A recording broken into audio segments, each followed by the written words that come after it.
Hello guys, welcome back to my channel and enjoy this fanfic part 2. Now let's start the fanfic. The preliminaries continued with the last 3 matches. The 8th match was a battle between the two Hyuga, Neji and Hinata. This match was very one-sided as well as Neji complete dominated Hinata. She did put up a fight but she was still not match against him. Ino did try and cheer her on but it proved useless. At the end, Neji just mocked her and left her defeated. Kiba had to be restrained. The 9th match was Gaara against Lee. This was the match of the prelims. Gaara's defensive shield could not be penetrated by Lee's taijutsu.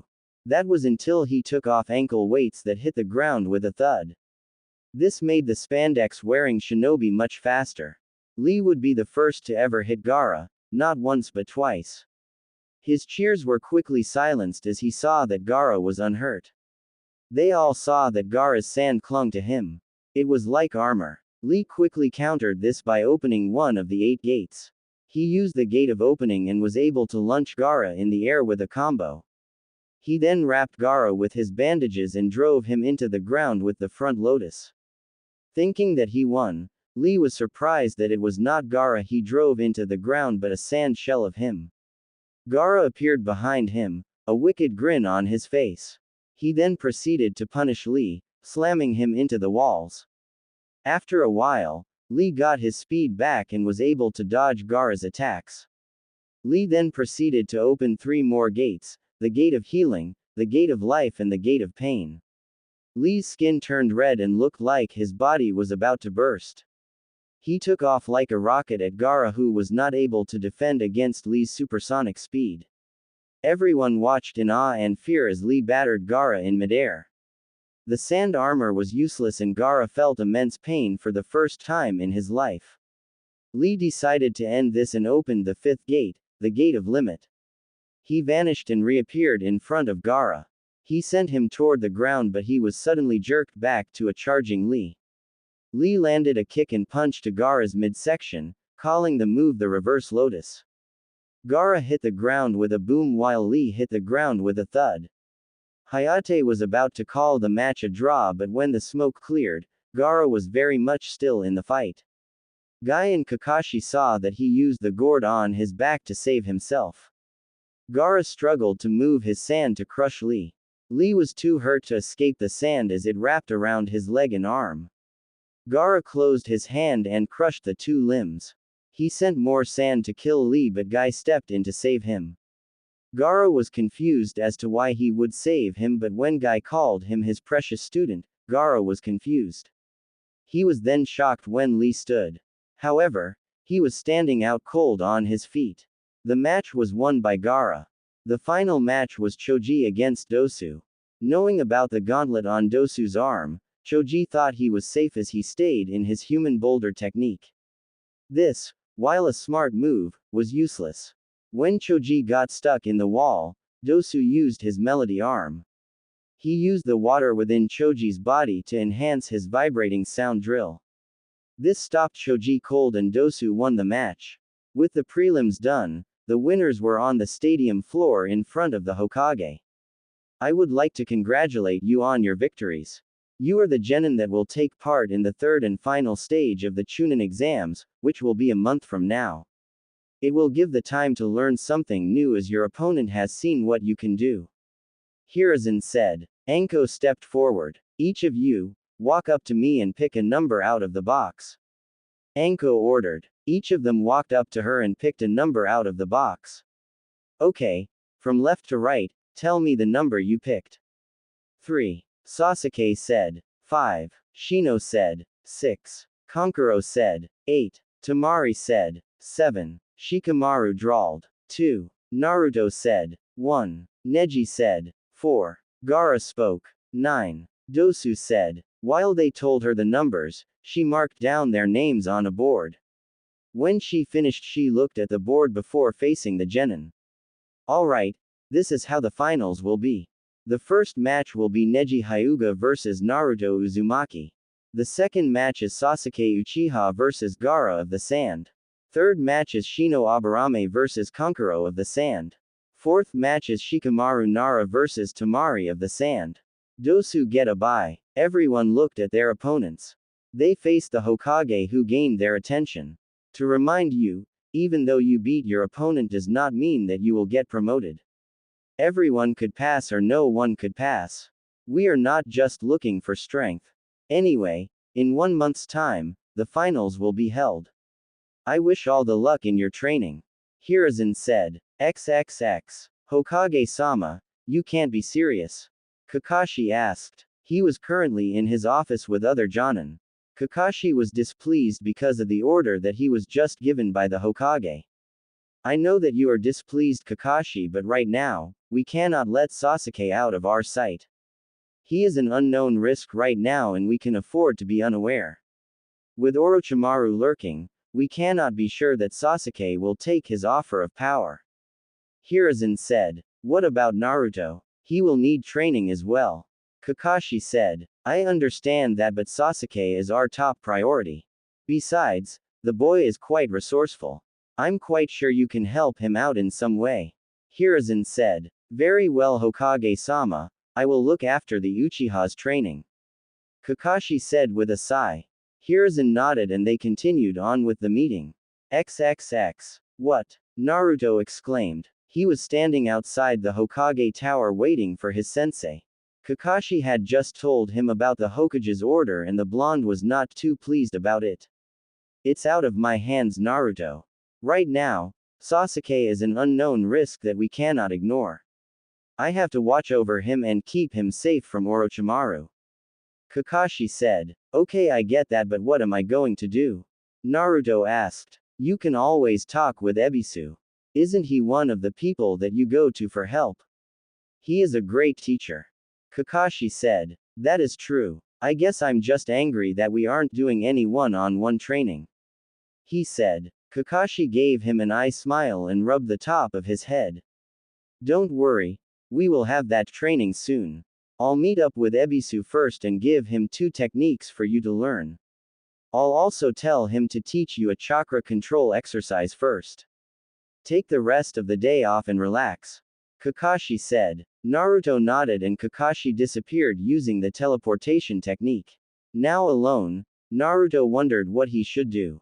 He wasn't hungry yet, so he just decided to walk around for a bit. He did this for about half an hour when he came upon an argument. It was Sakura and Ino. The argument looked really heated as people were quickly moving out of the area. What the hell is your problem, forehead? I have more important thing to do than to stay here and argue with you. Ino shouted. My problem is you. How could you do that to me and Sasuke? Now every ninja I run into gives me this look of disgust, like I did something wrong. Sakura spat. Well, guess what? You did do something wrong. I know that Naruto doesn't have the best of reputations, but no ninja would have just abandoned him after he came to save their lives. What happened to you and Sasuke is your own damn fault because of your cowardice. Ino exclaimed. I am not a coward. So what if we left Naruto alone? He deserved it for acting so cool. Sakura shouted. Would you listen to yourself? How far have you lost it, Haruno? You know what? I don't care anymore. You want to be a cold-hearted bitch, then go ahead. Just stay the hell away from me. Ino said and turned her back to her.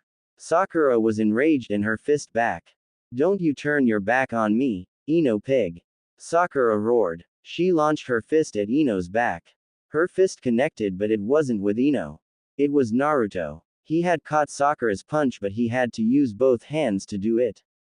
Ino was as stunned as were some of the people on the street. Naruto pushed Sakura back, making fall on her butt.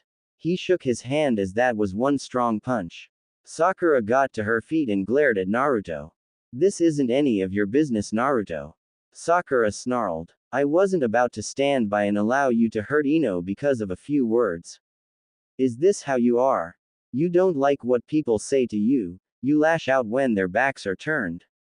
If you had connected with that punch, Ino could have been put in the hospital or worse.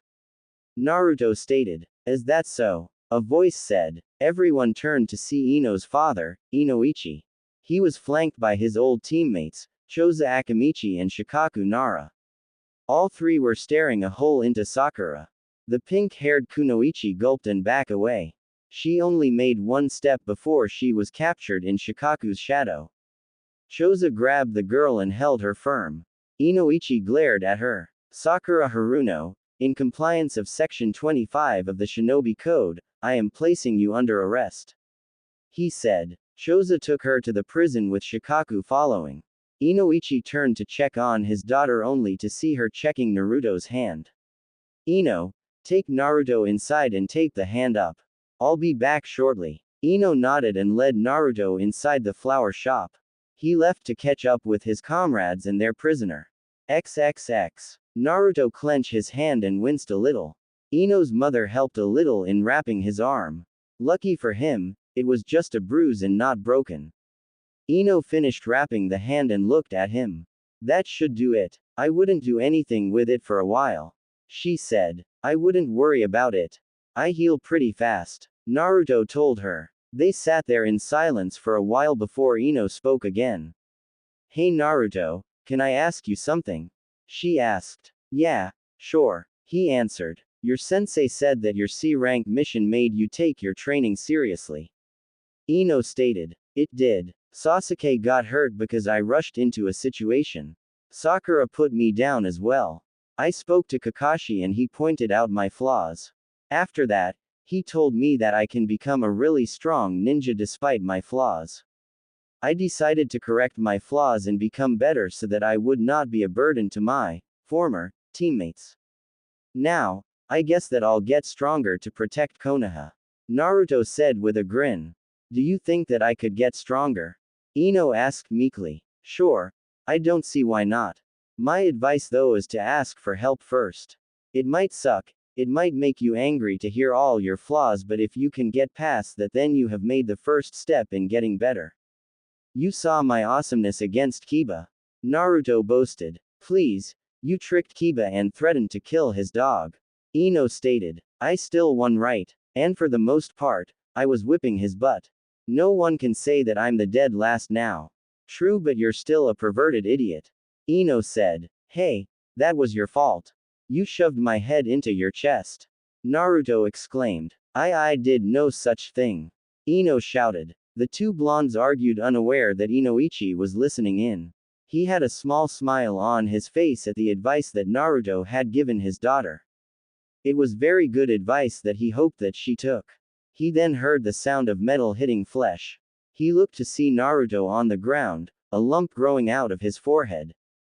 Ino was holding a frying pan. He decided to intervene before she took another swing at him. XXX. Kakashi stood in front of Sasuke. It was night time in an undisclosed area. Kakashi had his book out, ignoring Sasuke. Sasuke didn't like it, but he had a smug grin on his face. It was something that Kakashi noticed when he picked him up. You seem happy about something. Care to share? Kakashi asked. I just find it amusing that you were ordered to training me. How did the Dobi take the news? Sasuke asked with a grin.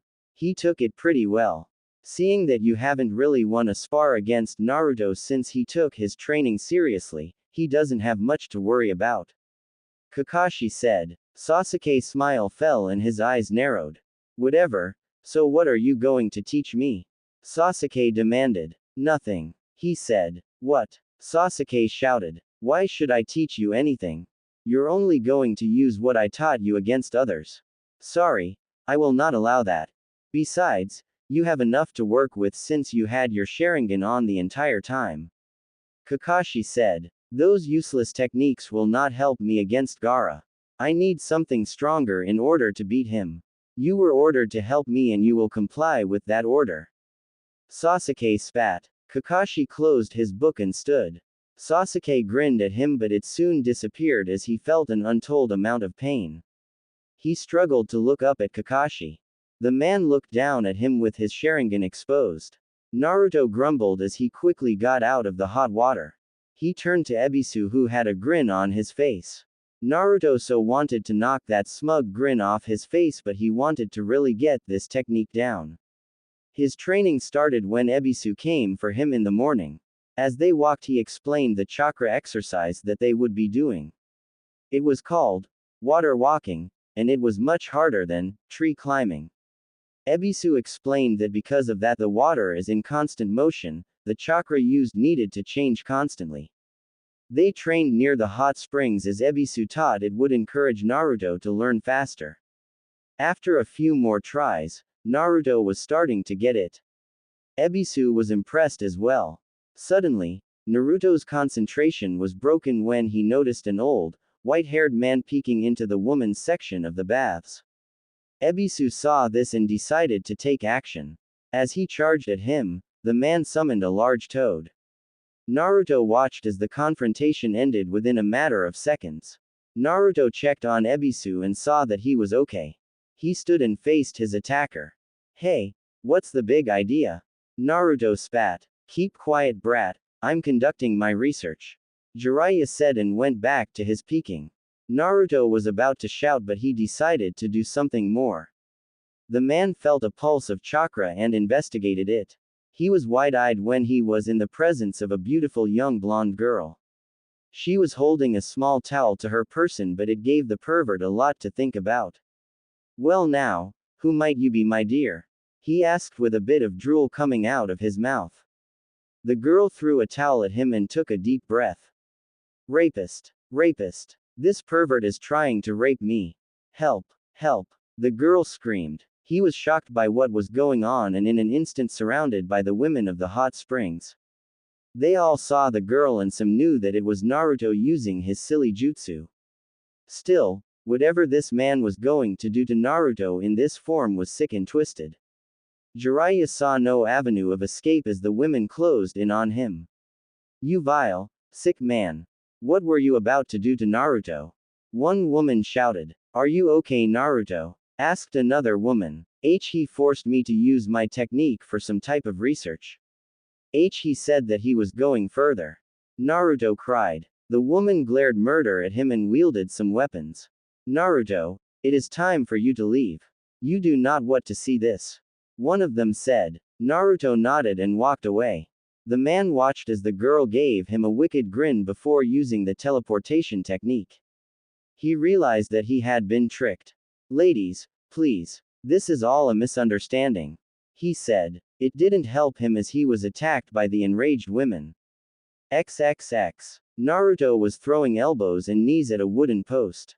After leaving the pervert to his fate, he decided to continue his training until Ebisu was healed. He decided to work on his taijutsu some. While he was not there for the match against Hinata and her cousin, he did hear about it. He had always heard that the Hyuga were masters of taijutsu and to fight them close up was suicide. That didn't mean that he should ignore his taijutsu just because. He had something for last year's Rookie of the Year. He was suddenly hoisted into the air and thrown toward the river. He flipped in midair and attempted to stand on the water. He was still trying but was able to stand on its surface. He looked up to see the old pervert from the springs. He was beaten up and angry. He glared at Naruto. You little brat, I barely escaped with my life after that stunt.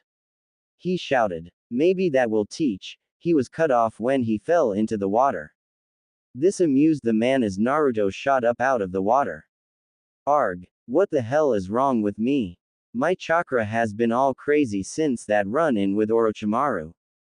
Naruto exclaimed. That name caught the attention of the man. What did you just say? He asked. He saw that Naruto looked at him with mistrust. Don't worry, kid. I'm a very high-ranking shinobi. Now, what did you mean you ran into Orochimaru? I got my handed to me by the guy during the Chunin exams. When he defeated me, he thrust his fingers into my gut. Since then, my chakra has been off. Naruto said. Let me see your stomach. He ordered. Naruto recoiled into fright, making the man roll his eyes. He held the boy and raised his shirt. He saw the seal of the Yondaime and he saw the seal that was over it. He recognized it as Orochimaru's work because it was crude and unrefined. He decided to do something about it. He focused his chakra into his hands and 5 symbols appeared on each of his fingertips. 5-prong seal release. He called out and slammed his fingertips into his gut. Naruto felt the air leave him and dropped to his knees. He took a few deep breaths before facing and glaring at the man. He ignored the glare and made a motion to the river. Try that exercise again. Naruto grumbled but complied with him, not wanting to upset the guy. He did the exercise and he was not sinking. He was completely on top of the water. Naruto cheered as he completed the exercise. The man smiled and vanished, leaving Naruto to his celebration. XXX. Sasuke hit the ground again. He struggled to get to his feet. He was beaten up, bleeding from the lip and bruised all over. He glared at Kakashi and his clone that looked at him with a bored expression. The original Kakashi raised his head for his book to look at Sasuke. Well, you were able to last longer this time. You still too slow, Sasuke. The Suna Genin will kill you if you don't speed up. Kakashi said. My Kakashi, I did not know that you were so vicious. A voice said. 3 heads turned to see a white-haired man. Lord Jiraiya? Kakashi asked in shock. Sasuke was shocked as well. He had heard of Jiraiya and knew that the man was strong. What was he doing here? I heard from Ebisu that you were training the Uchiha on orders. Looks to me like you're trying to break the poor fool. Jiraiya said with amusement. Sasuke was not amused and frowned at his words. What can I do for you, Lord Jiraiya? Kakashi asked. This is a private matter. Jiraiya said. Kakashi nodded and made a motion to his clone. The clone nodded and dragged Sasuke away. The boy struggled a bit but the clone was not to be messed with. Once away, the two faced each other. I ran into your other student earlier. He's different from what I remembered. He's been attempting to become a better shinobi and is succeeding in it. He's much stronger than he was in the academy. How did you two meet? Kakashi said. That isn't important right now. However, I would like to know if he's in the finals coming up. Jiraiya asked. Yes. He's fighting Neji Hyuga in the first round. Kakashi said. A Hyuga, huh? Okay then. Don't worry about him. I'll take care of it. Jiraiya said. He used the teleportation technique before Kakashi could say something. After a while he smiled as he knew that Naruto would be in good hands. XXX. Naruto walked toward the training grounds in a hurry. He had come up with this great idea for an attack and wanted to test it out. If he could actually do it, it would really help him in his match against Neji. He was suddenly stopped when the toad from yesterday landed in front of him. On its back was the guy from yesterday. Hey kid, fancy meeting you here. Jiraiya greeted. What do you want now, you pervert? Naruto said. First off kid, the name is Jiraiya, also known as the handsome and dashing Toad Sage. Second, I'm here so that we can continue from yesterday. Jiraiya said. Yesterday, you punched me in the gut. Naruto stated. Yet, you were able to master the water walking exercise, right? Jiraiya asked. Naruto couldn't deny that it did. So, until the finals, I will be the one who trains you. Why should I trust you? With Ebisu-sensei, he can control his perverted urges. I wouldn't get anything done with you and any girls around. Naruto said. Come on kid, I'm a really powerful ninja and I can teach you some very powerful jutsu. He said. Oh yeah, like what? Naruto asked. How about I teach you how to summon my friend here? I heard that you have a lot of chakra to burn. Jiraiya said with a smirk. He could see the boy's interest and knew that he had one. XXX. Ino found her sensei with Choji and Shikamaru. Choji was currently trying to roll over Shikamaru. She figured that Asuma must have promised Choji a free lunch to help train the lazy sloth. She forgot about them and focused on Asuma. It took a lot of thinking but she decided to go with Naruto's advice. She saw how much stronger he got. Maybe it would work for her as well. Asuma-sensei. Ino called out. The smoking Jonin turned his attention to his third student. Hello Ino. Have you come to help out with Shikamaru's training? Asuma asked. As fun as that might be, I came for a different reason. Ino took a deep breath and looked at him seriously. I would like for you to help me become a better kunoichi. She said. Asuma looked at her for a second before sitting down. He had Ino sit as well. That is something that I can do, Ino, but are you ready to become a better kunoichi? I know that you saw how Naruto is in the results, but I'll tell you now that it will be hard work. I will be hard on you and I will be strict. If you are not willing to do the work, then you are wasting my time and yours. So I will ask you again, are you ready to become a better kunoichi? Asuma asked seriously. Yes, I am ready to be a better kunoichi. Ino said. Asuma looked at her for a long time before he smiled at her. Well then, let's get started on that. Asuma said. Ino could do nothing but smile. XXX. Sasuke lay in his bedroll, healing from his injuries. Kakashi was not holding back against him.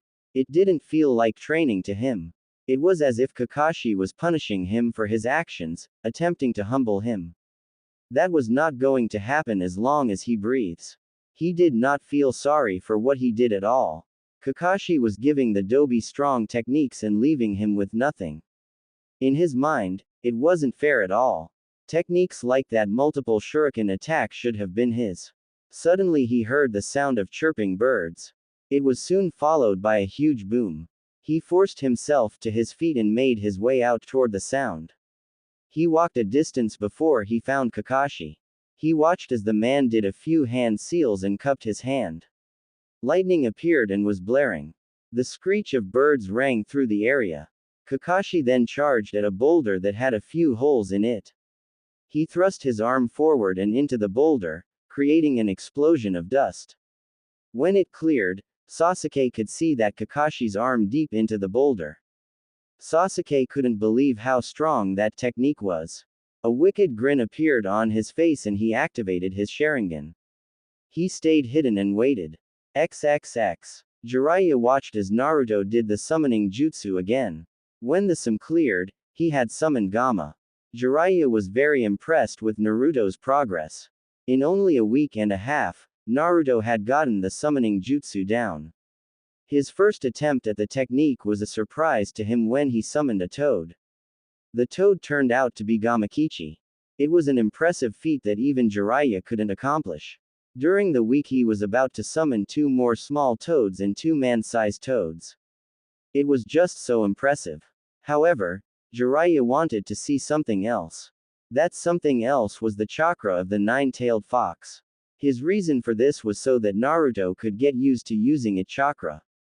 Some dangerous men were coming for him and his student would not have sealed the fox within him without a reason. If he was able to tap into that power, he could summon one of the great 3 toads. The question was, how was he going to it? Oh, he had a way, but it would put his life in danger.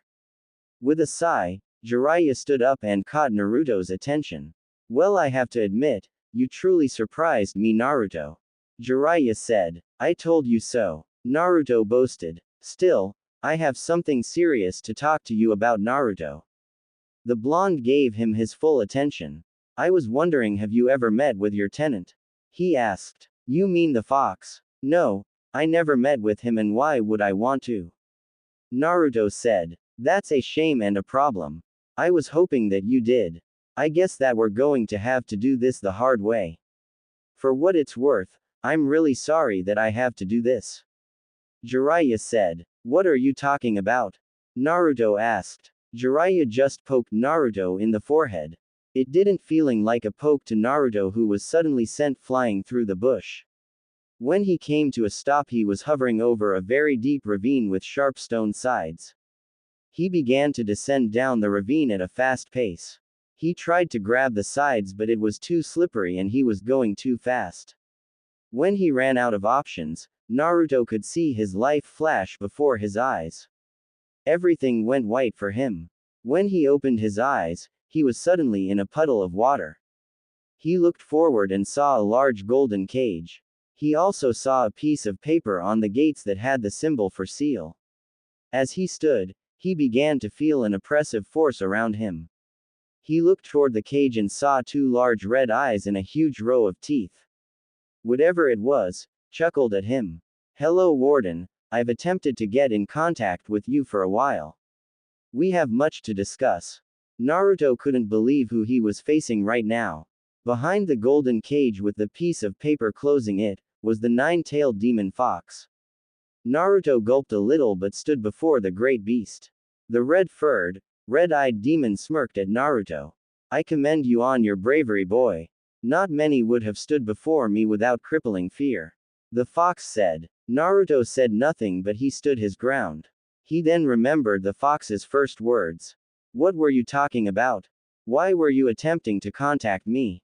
Naruto demanded. We have much to discuss, you and I. However, our time is limited and you need to survive. Naruto was suddenly wrapped up in the demon fox's chakra. Naruto struggled to free him, thinking that the fox was about to kill him. Relax, boy, I am giving you a small bit of my chakra so that you may summon that disgusted Chief Toad. Once you are done with this, we will continue our discussion. Naruto's eyes snapped open and he could feel the chakra of his tenants. He quickly drew some blood and did the seals for the summoning technique. A large plume of smoke appeared and Naruto hit something soft. He looked down after getting his bearings and saw rusty red. The ground was squishy, so he knew that he did not hit the ground. He stood and saw a blue happy vest with the symbol for Toad. What the hell is this? Where am I? A booming voice said. Naruto made his way over to where the voice is and was face to face with the eyes of a huge toad. The toad saw Naruto and narrowed his eyes at him. Who the hell are you? The name's Naruto Uzumaki. You wouldn't be the chief toad, would you? Naruto asked. I am. Where the hell is that pervert Jiraiya? Why did he summon me into this? The chief toad asked. Well, I don't know where that bastard is, but I'm going to kick him once I get out of here. Secondly, I'm the guy who summoned you. He said. The toad looked at him and began to laugh. The laughter pissed Naruto off and he glared at the toad. What the hell is so funny? Listen, boy, you don't have the chakra to summon me. Now stop lying and get that moron Jiraiya. The toad said. Hey, screw you. I'm not lying and I did summon you. Since I did, then that makes me your master. Naruto said. Is that right? The toad said with a hard tone. You have some nerve to say such a thing. I should just drop you and let you fall. I am Gamabunta, Chief Toad, and I have no master. There's a first time for anything. By the end of the day, I'll have you call me that. Naruto challenged. Cheeky little brat, I'll take that challenge. Gamabunta roared. Naruto readied himself to take on the toad. XXX. Naruto walked through the sewer that was his mind. He didn't know how he got here, but he could feel the familiar bad feeling he got when he met the demon fox. He made his way to that feeling and was once again in front of the cage. The nine tails appeared again and faced Naruto. Welcome back, boy. Are you ready to talk?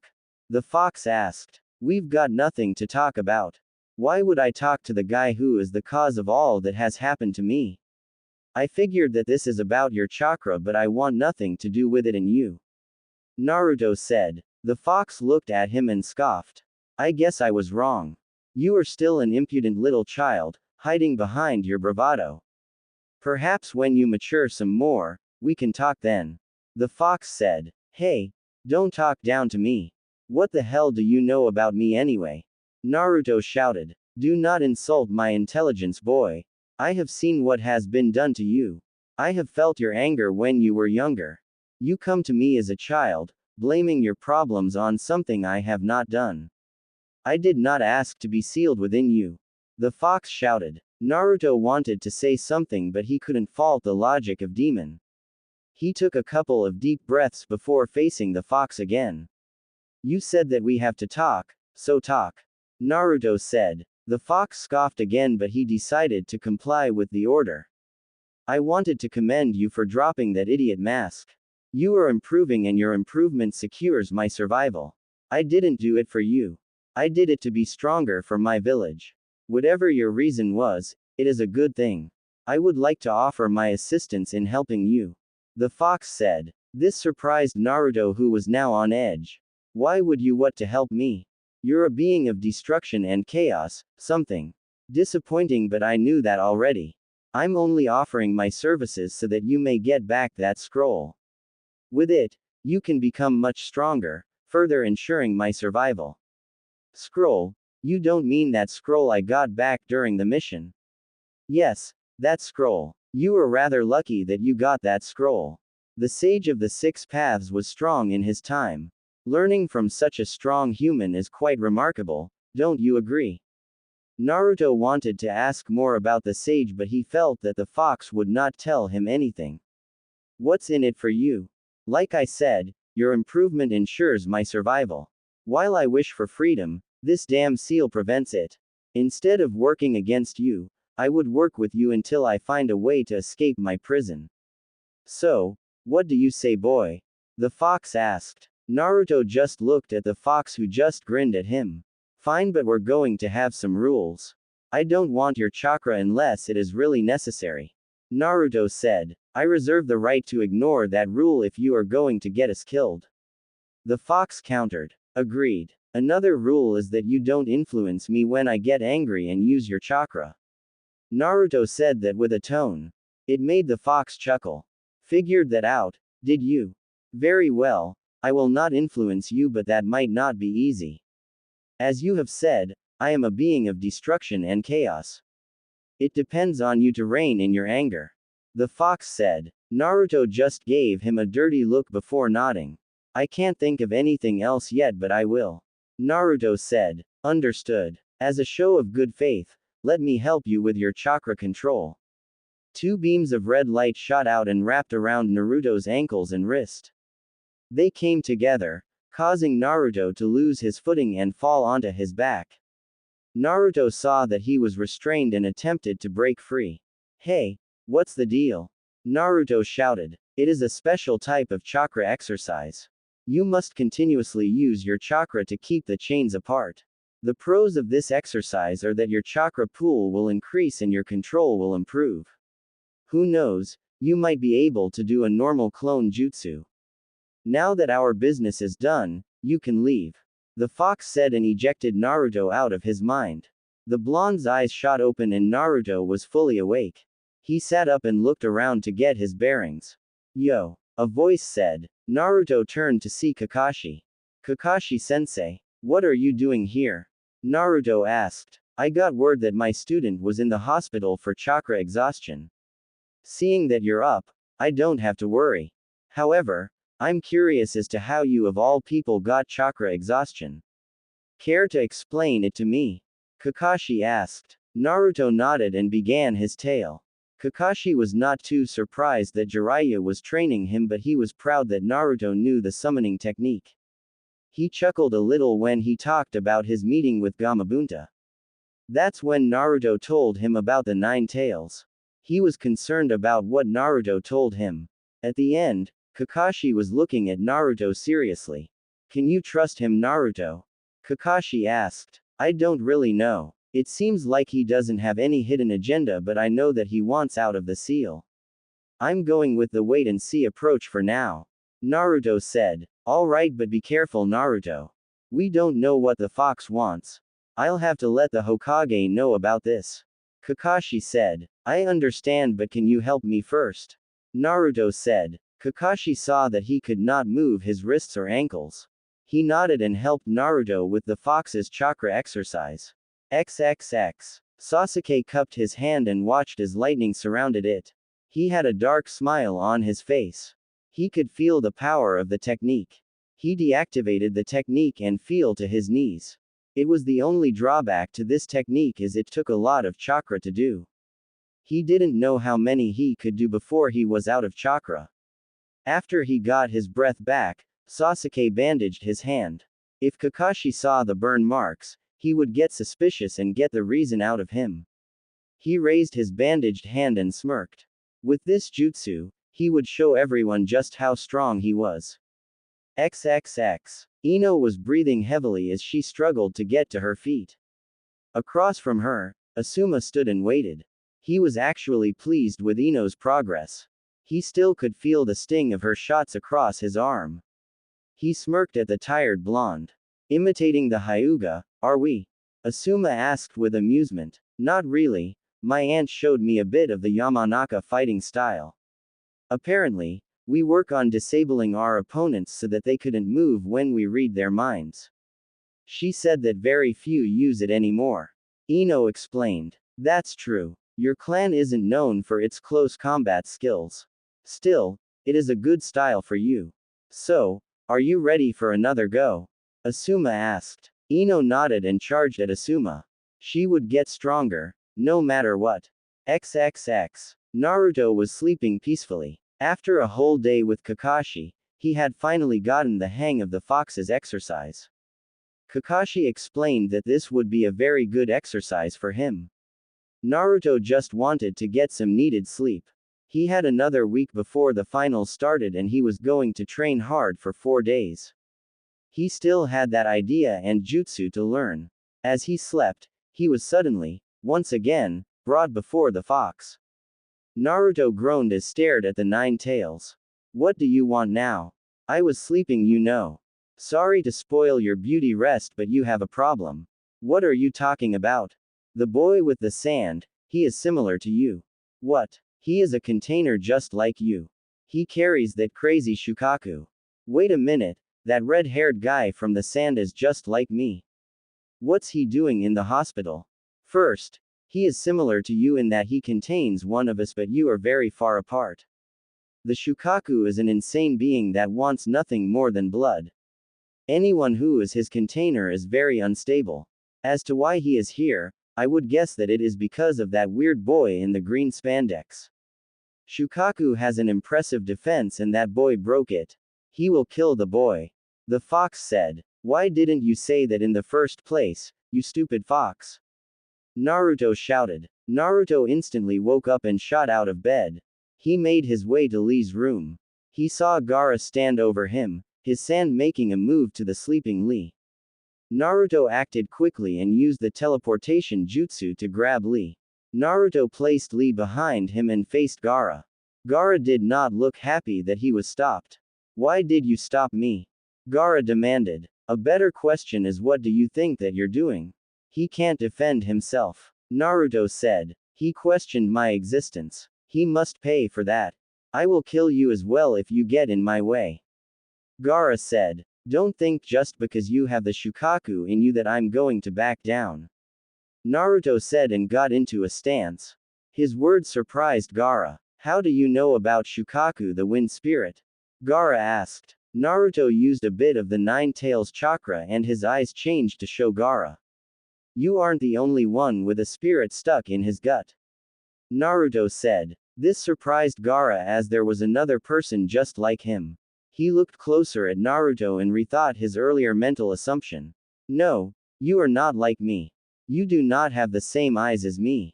You don't have the same hate as I do. Why is that? Gaara asked. I know what you mean. Having people hate you for something that you had no choice in. I hated them, I wanted bad things to happen to them, but that doesn't solve anything. That's why I took a different path and I found people who acknowledge me. Naruto said. You are naive and idiotic. They will turn on you the second you let your guard down. My mother is the only one who has not betrayed me and it is because of her I have an existence. Gaara said. No, you allowed your grief to take over and you threw away your humanity. You're just proving them right by becoming what they fear. Naruto said. Gaara glared at Naruto and his sand began to react. Naruto readied himself to fight when they both heard footsteps. Gaara called back his sand and turned around. He stopped in the doorway and faced Naruto. I will kill you and I will show you how foolish you are. Gaara said and left the room using the teleportation. Naruto calmed down and turned his attention to Lee. The bowl-cut teen was still sleeping. Naruto turned back to the doorway and had a serious expression on his face. He would need to be ready if he wanted to be a match against Gaara. The day of the finals had arrived and everyone in Konoha was excited to see the competition. Daimyos from other countries was arriving to see how strong each genin was. This would help them as they choose what village to ask for help. From what they could see, it was going to be between the leaf and the sand. They waited eagerly for the finals to start. Ino was looking for a place to sit. She was wearing casual clothes, consisting of an orange t-shirt that had the stylized kanji for the word, bore, inside a light green circle on the upper left side of the chest, brown shorts, and cream-colored elbow guards. She was also sporting some bandages from her training. She finally found a seat, but it was near the brown-haired teammate of Neji Hyuga. Is anyone sitting here?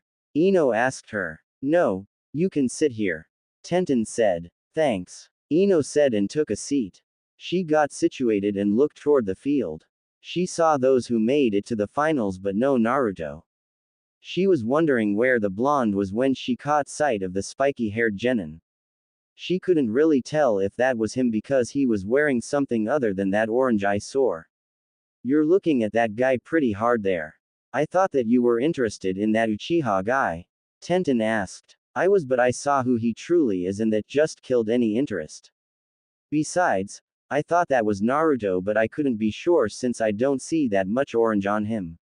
Ino said. Hey, you're right, but it has to be him because of the hair. Tenten said. Ino had to agree with her and had to admit that he did look good in those clothes. That's when she heard Tenten speak.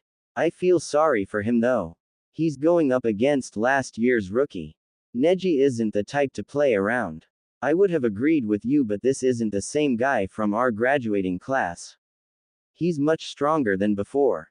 I've upped my training just so that I don't fall behind. Ino explained. Is that so? That's pretty good for you. The way you and the pink-haired girl fought was a bit embarrassing. If you want, I can spar with you, maybe show you a few things. Tenten offered. I might take you up on that. Ino said with a smile. She turned to the crowd and noticed Sakura. She was sitting next to her mother and father. She couldn't really see her face, but by the way she sat, it looked like she was under house arrest by her parents. She just shrugged and focused her attention to the field where the first match was about to begin. XXX. Naruto was stretching out his muscles as he got ready to fight Neji.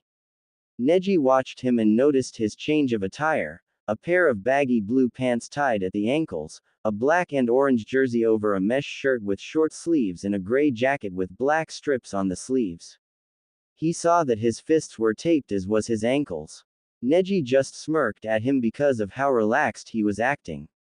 Naruto saw the smirk and was curious about it.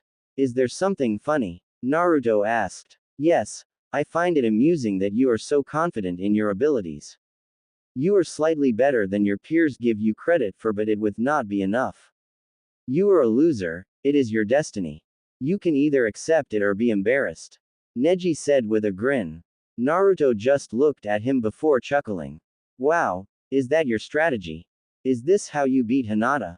Sorry pal, but I'm not going to break down like that just because you say a few words. Naruto said. Very well, don't say that I didn't try to help you. Neji said and slipped into his stance. Naruto got on the balls of his feet and readied himself. Genma looked at the two and saw that they were ready. He signaled the match to begin. Naruto threw a quick roundhouse kick, which was way out of range. Surprisingly, Neji was thrown back a few feet. Confused at what just happened, he barely got his arm up to block Naruto's roundhouse kick. The power behind the blow surprised Neji some more. Naruto followed up with a few punches, but Neji dodged them. Neji lashed out with a palm strike, but Naruto ducked it and threw an uppercut. Naruto missed but was able to get Neji in a clench. He drove his knee right into Neji's chest, making him gasp. He threw another knee but Neji blocked it. He then hit Naruto several times, forcing him to release the clench. As he backed away, Naruto threw a front kick that caught Neji flush on his face. The two got some distance before Naruto rushed back in. Neji was waiting and the two proceeded to throw punches, kicks, knees, palms and elbows at each other. They both jumped away and landed across from each other. XXX. Everyone was in awe at what just happened. In the span of a few minutes, everyone's perception of the match had changed. How was the village pariah matching blows with a Hyuga? And it wasn't just any Hyuga but the Hyuga prodigy. Everyone could see that Naruto had done some damage to Neji. What was most surprising was that Naruto seemed to be shrugging off the gentle fist. He wasn't showing any of the effects that one who show if they were getting hit by it. Among the crowd, none were more surprised than Tenten and Ino. Did I just witness that? Tenten asked in shock. I knew that he had improved, but to fight a Hyuga in close is suicide. Yet, he isn't showing that the gentle fist is affecting him. Ino said with equal shock. What type of training has he done in order to prepare for that? Tenten asked. I don't know. Ino answered. XXX. Naruto stared at his opponent and let out a huff. He was thinking about how the fight had been going. Okay. That gentle fist of his packs a punch. Even the little metal plates I have on aren't stopping it. My threshold for pain is good, but if I take any more strike like that, I'll be in trouble. He's still holding back, but he's starting to take me seriously if his activating his Byakugan is any indicator. Alright then, it's time to fight my type of fight. Naruto thought and did a familiar seal. Shadow Clone Jutsu. He called out and summoned 4 clones. Neji saw this, but his Byakugan could not tell them apart. He then saw the middle one attack. He saw a shimmer and moved out of the way and right into Naruto's fist. Neji staggered, but he was quick to block another roundhouse.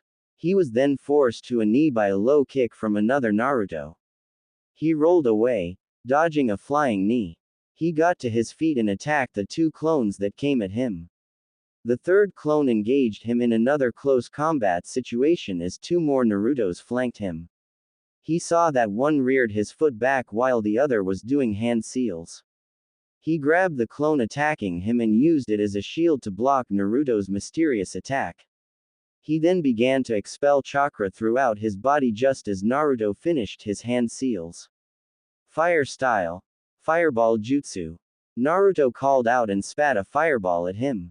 8 trigrams palm rotation. Neji called out and began to spin. A dome of chakra appeared and stopped the fire technique. Neji came to a stop and faced the jutsu-wielding Naruto.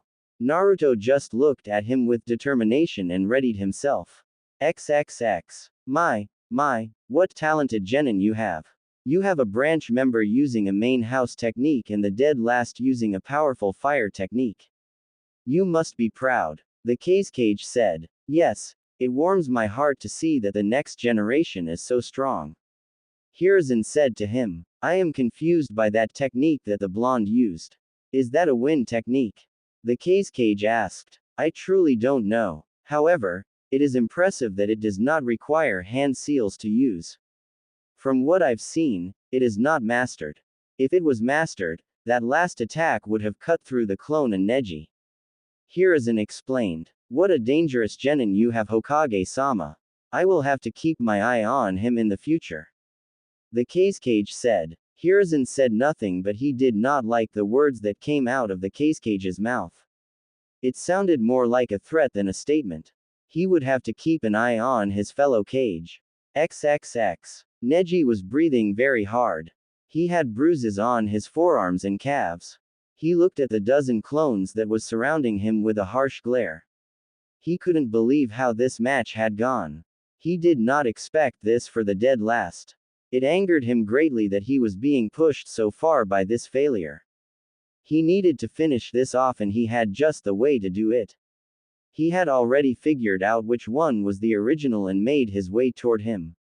He dodged the attacks and jutsu to appear next to the original. Naruto saw his stance and knew that he was in trouble. He decided to use his other original technique. He quickly did the hand seals and finished just as Neji launched his attack. Gentle fist art. 8 trigrams 64 palms. Neji shouted. 2 palms. Neji shouted and struck to hit nothing but air. This surprised him as Naruto appeared to his left. Neji growled, but he would not give up. 4 palms. Again he hit nothing. 8 palms. His strikes hit nothing but air. 16 palms. Naruto's images danced around him as his palm went right through them. 32 palms. Neji threw his strikes faster and faster, but he was still unable to touch Naruto. 64 palms. Neji roared. Naruto's images just kept dancing around Neji's strikes. When it was over, Naruto's images disappeared and Naruto was nowhere to be seen. That's when Neji was suddenly dragged into the ground up to his head. Neji growled and was about to blast his way out of the ground when he felt an incredible amount of chakra. He looked up to see Naruto in the air. He also noticed that some of his features looked darker than before. Ninja art. Lion's roar.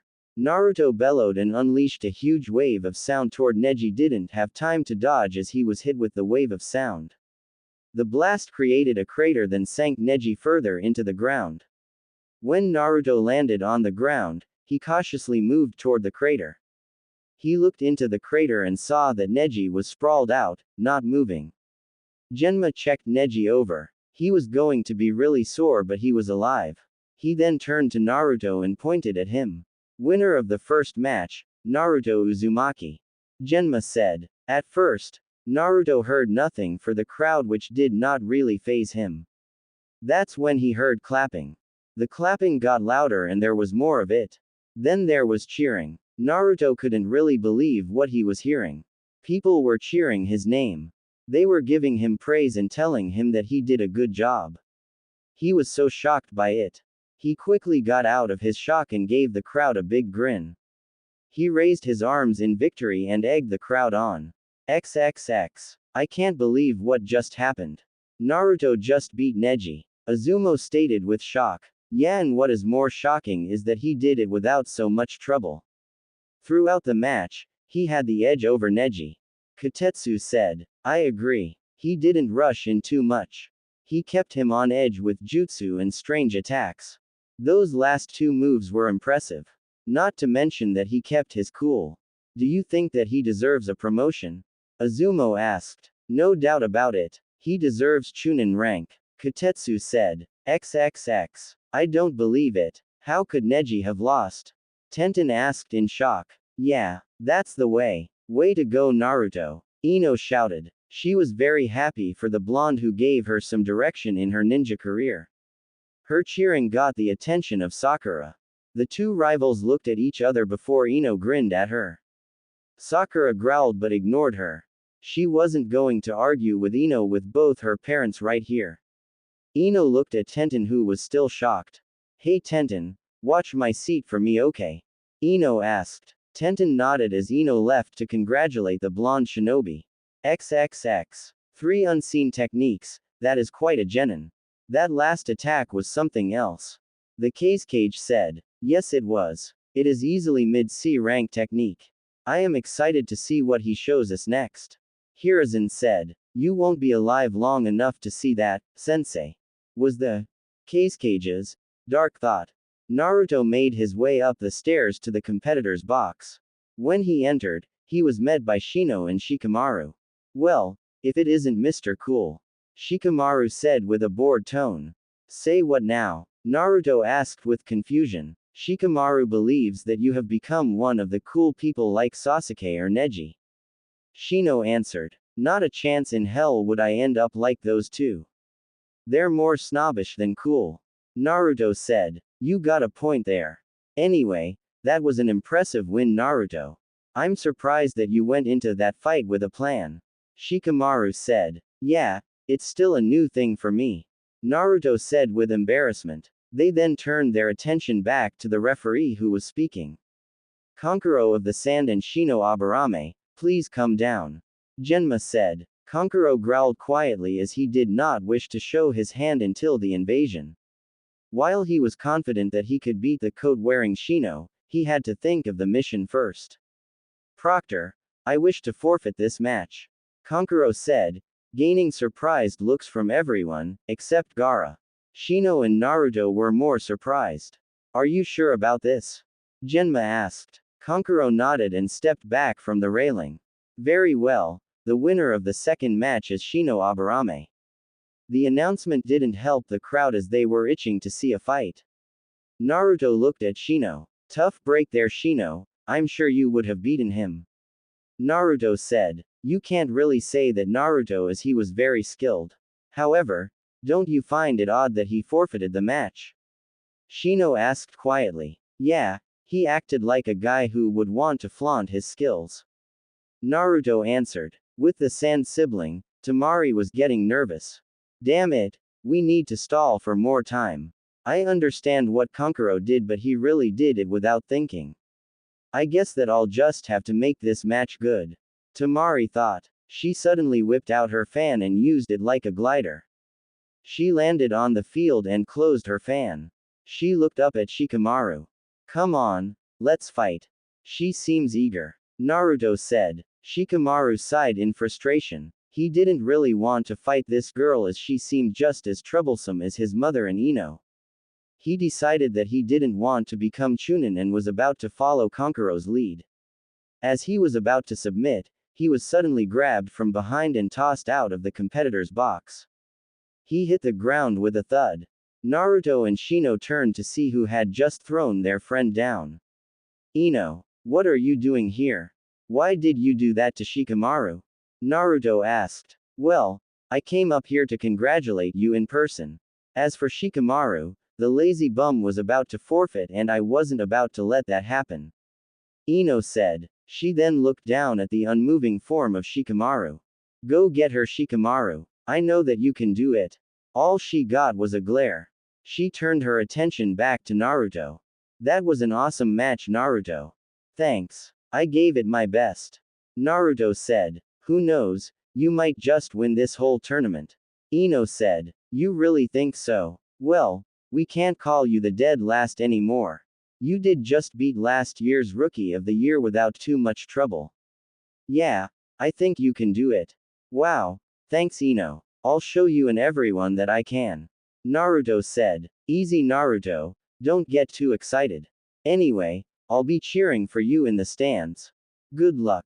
Ino said and left the competitor's box.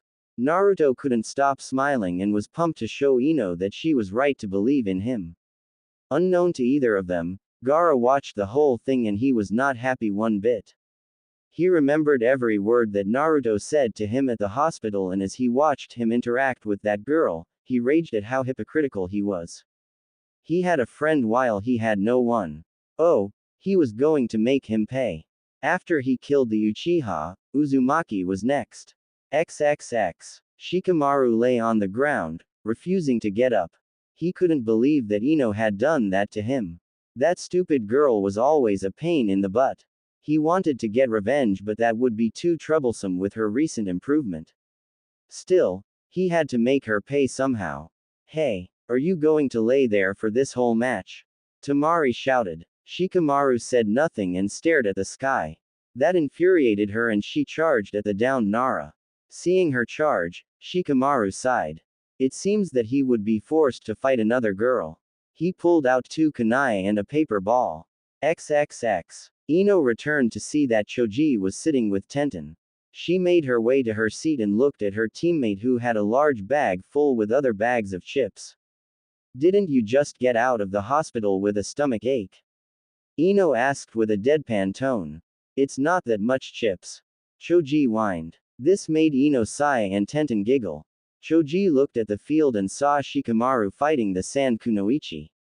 What is Shikamaru doing? He's running away, that's what. Tenten said with amusement. No, I mean, why is Shikamaru fighting? I figured he would have surrendered. That girl looks way into the fight and he would find that troublesome.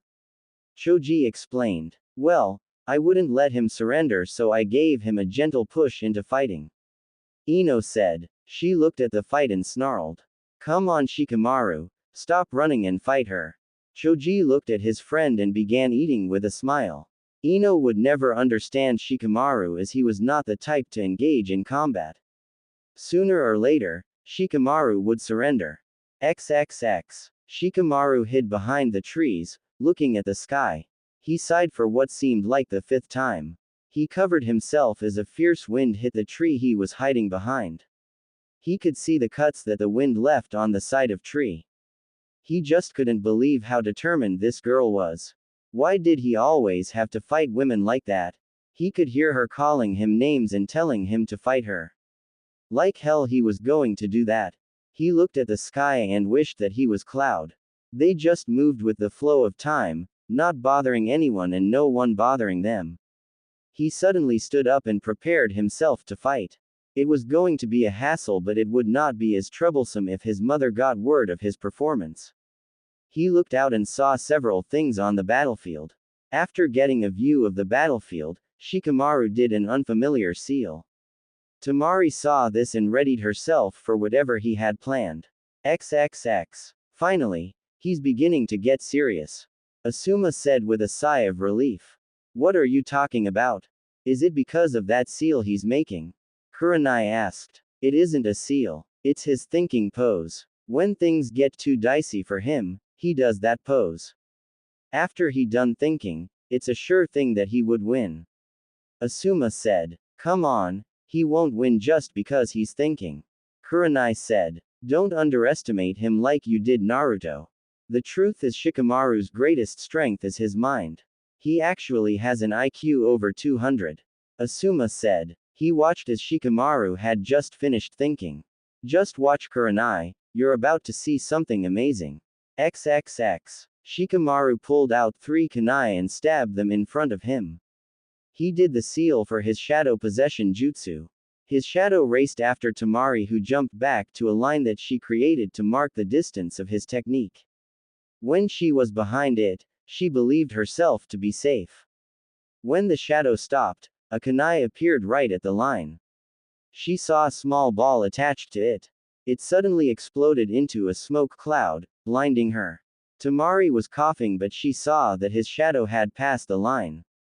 She quickly jumped away when 2 kunai cut off her movement. They too had smoke bombs attached to them. Tamari caught on to his plan after the second smoke bomb, and she wasn't about to let him get the upper hand. She opened her fan to 3 moons. Wind scythe jutsu. Tamari called out, and a large gust of wind blew the smoke away. This reduced Shikamaru's range with the shadow possession jutsu. When the smoke cleared, Tamari smirked at Shikamaru. That was a nice try, but not good enough. It's time I ended this, she said and reared her fan back. Suddenly, she couldn't move her body. It was as if it was frozen in place. What? Why can't I move? Shadow possession jutsu, success. Shikamaru said with a grin. No, it isn't possible. I blew away your smoke and there is enough light for you to extend your shadow.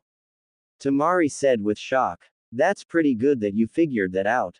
You're right, I couldn't reach you with this much light, but I had help in another way. Like I told that troublesome girl from the sound, you should have a better awareness to your surroundings.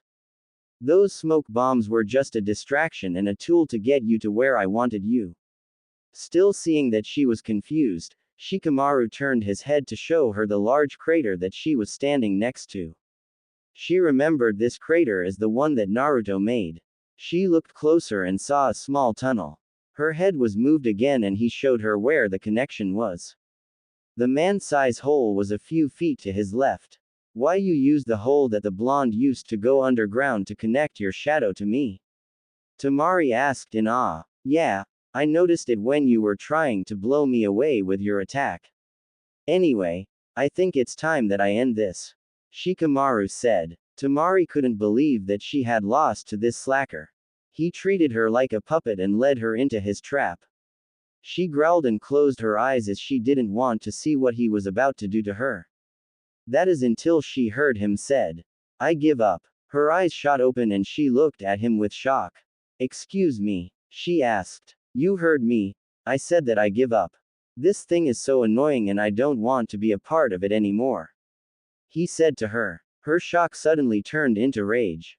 Are you kidding me? After all you did, you're just giving me the match. You pig, I don't need you to go easy on me, Tamari shouted. Who said anything like that, you troublesome woman? As you can see, you can move and my shadow is still connected. You shouldn't be able to do that, so I know that I don't have the chakra to continue. What are you so angry about? Kami, you're just as annoying as my mother and Ino, Shikamaru stated. Tamari was red in the face and reached for her fan. Genma stepped in before she could shed his blood. Winner of the match, Tamari of the Sand, Genma said. The crowd was disappointed about the outcome and let Shikamaru hear it. The Nara heir didn't even care and made his way back to the competitor's box. XXX. Well, was that a part of his plan too? Kurenai asked with amusement. Asuma just sighed and pinched the bridge of his nose. Still, that was a brilliant strategy he came up with. If he was leading a battalion of men, he would have won that battle. Hell, if he and Naruto ever get together on the field, they wouldn't lose. He definitely deserves to be promoted. The red-eyed beauty thought. Maybe she should stop underestimating the dead last students. It was clear that they were not as weak as she thought. XXX. Ino, you need to calm down. Choji said. He was currently struggling to hold on to her as she wanted to get to the competitor's box and bash Shikamaru's skull in. Hey Tenten, can you give me a hand here? The brunette did help and they managed to subdue the enraged Kunoichi. XXX. After that fight, it was time to get to the match that everyone wanted to see. However, Sasuke had yet to arrive. Genma looked around and wondered what the Hokage was going to do. Before the Hokage could give his ruling though, Kakashi finally arrived with Sasuke. The one-eyed Jonin shoved Sasuke forward before turning his back from him and vanishing. Sasuke glared at the spot but did nothing else. As the crowd cheered, Kakashi appeared next to his fellow Jonin. Yo! He greeted them, cutting it kind of close there. Asuma said. This time, it wasn't my fault. I couldn't find him after I told him to meet me near the stadium. I finally found him at his parents' graves. I let him speak with them before I to force him out and bring him here. I'm just glad that he's out of my hair. Kakashi said. Well, you missed some great matches. Naruto did very well against Neji, Shino won by forfeit and Shikamaru lost to that Sand Kunoichi. I wouldn't be surprised if Naruto and Shikamaru got promoted. Kurenai told him. Is that so? I'll have to get a tape of that match. Kakashi said. That's when Gaara appeared on the field. Kakashi focused on the match and couldn't help but wonder what Sasuke had in store for the psychotic genin. XXX. Naruto was also interested in this match. He wanted to see what Kakashi taught Sasuke. Suddenly, Shikamaru came in running and out of breath. Naruto and Shino looked at him with worry. Is something wrong, Shikamaru? Naruto asked. Naruto, we have to get to your sensei and stop this match. If we don't, Sasuke is going to get killed. Shikamaru said to him. What happened? Shino asked. I just watched him kill 2 grass ninja and he was smiling. This guy isn't stable. Shikamaru said. We should listen to him, Naruto. My team watched as he killed a rain team without remorse. We must get you sensei to stop this match. Shino said. Alright, let's go and find him. Naruto said and the three left to find Kakashi. The two combatants looked at each other. Genma could feel the tension between the two and took a couple of steps back. Sasuke, who was dressed in a black, one-pieced version of his original outfit with many small arm belts adorning his left arm and similar bands around both legs, smirked at Gaara. Gaara looked at him with no expression and uncorked his gourd. As the sand filtered out, he suddenly grabbed his head in pain. Sasuke watched as the red head was suddenly talking to himself. Sasuke just scoffed and ran at Gaara. Gaara's eyes flashed and Sasuke was forced to back away from a wave of sand. Sasuke did some hand seals and took a deep breath. Fire style. Fireball jutsu. Sasuke shouted and blew out large ball of flame. The flame engulfed Gaara and surrounded him. Suddenly, the fire was snuffed out with by Gaara's sand. Sasuke saw that he had that expression again. Gaara glared at him and several bullets of sand came at him and an incredible speed. Sasuke activated his Sharingan and moved quickly out of the way. He moved at an amazing speed, utilizing the copied technique of Rock Lee. He moved in to get at Gaara but was stopped by Gaara's sand. Sasuke cursed and kept attacking, trying to find an weak point in Gaara's defensive. XXX. Wow. You have taught him well, my rival. Guy said to Kakashi. At his current speed, he should be able to keep ahead of Gaara's sand. Is that all you taught him? Yeah, I didn't have much of a choice since he copied Lee's style. He doesn't deserve training after everything he has pulled. Kakashi said. Do not give up on him yet, Kakashi. Perhaps, there is a light through all that darkness. Guy said. Kakashi just shrugged at him and watched the match. Seconds later, Naruto, Shino and Shikamaru came running into the stands. Naruto stopped in front of Kakashi and led the two toward him. Kakashi-sensei, Naruto exclaimed. Naruto, Congratulations on your victory. Kakashi said. We've got more pressing matters. You've got to stop the match. Naruto said. How come? He asked. Shikamaru stepped forward and faced the one-eyed Jonin. I witnessed Gaara kill 2 Kusagakure shinobi in cold blood. He had no remorse in his eyes. We have to stop the match or else Sasuke is going to get killed. He said. Kakashi looked at them and then back at the field. I understand your point, boys, but Sasuke will give up eventually. All I've really taught him was how to avoid the sand. He does not have your kind of stamina, Naruto, so he will get tired very soon. Kakashi explained. Even though Gaara is likely to just kill him just for the hell of it. Naruto said. Don't worry. I will step in if it gets too serious. Kakashi said. Kakashi, you said that you only taught Sasuke speed, right? Guy asked. Kakashi looked at him with a curious eye. Oh, you are not good to like this, Kakashi. XXX. Sasuke looked at Gaara from his spot on the stadium wall. He had an expression of frustration and anger on his face. Nothing he did was working against him. Even with his increased speed, he couldn't get through his defensive. He cursed Kakashi for his attitude and his lack of thought. It was his fault that he was not prepared to face Gaara. It was his fault that he was not strong enough. He promised himself that he would make Kakashi's life a living hell for all he did to him during this 1 month. He watched as Gaara waited for him to attack. He felt that this distance would be enough to use his new jutsu. If there was one thing he would thank Kakashi for, it was this new attack. He knew that he had a strong tool in his quest for vengeance and it was time to show it. He unbuckled the small arm belts that surrounded his left arm and readied himself. Monkey, dragon, rat, bird, ox, snake, dog, tiger, monkey, Sasuke mentally spoke as he did the hand seals he copied from Kakashi. He held his palm down and focused his chakra. A screeching sound was heard throughout the stadium. Lightning surrounded his hand and created a crater on the wall. Sasuke had a sinister grin on his face and his Sharingan spun wildly. XXX. Guy looked at his rival and watched as the man was boiling with anger. Naruto, Shino and Shikamaru took a step back as the elite Jonin was leaking killer intent. Kakashi glared at Sasuke as he used his original technique. It was a technique that he created and perfected over his years as a Jonin. He would have never had given it to Sasuke as he didn't know the value of a life. All that mattered to him was revenge. He knew that Sasuke would only use his technique to kill. Kakashi calmed himself down and he saw that he was making people uncomfortable. There was nothing he could do now, but once the exams were over, he was going to have words with him, strong words. XXX. Sasuke reared his arm back, creating a gouge into the stadium wall. He shot forward, running down the wall. He was gaining speed as he hit ground with a boom. He came out of the dust and ran at Gaara. Gaara attacked him with his sand, but Sasuke's Sharingan was able to see where the attack was coming from. Gaara tried to smash him, but it was not to be.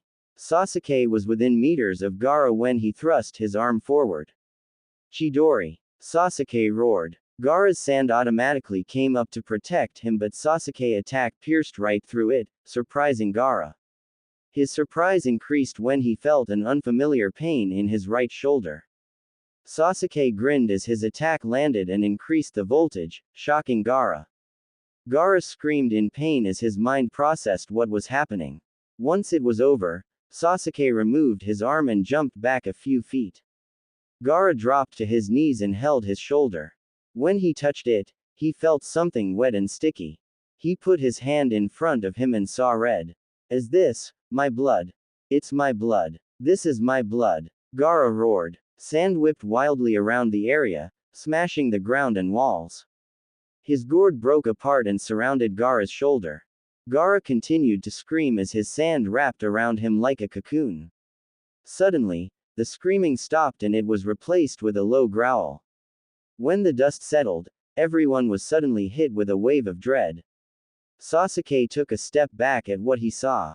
Half of Gaara's was covered, his face distorted, and one his eyes was yellow.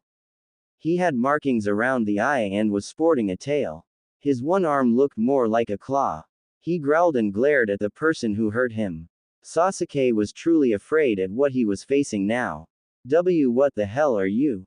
Sasuke asked. You made me feel pain. Allow me to return the favor. Gaara roared and charged at Sasuke at twice the speed. Sasuke couldn't dodge in time and was struck with Gaara's claw. Sasuke shouted as the claws cut him. He snapped out of his shock and dodged Gaara's follow-up strike. Gaara reared his arm back across his body, glaring at Sasuke's moving form.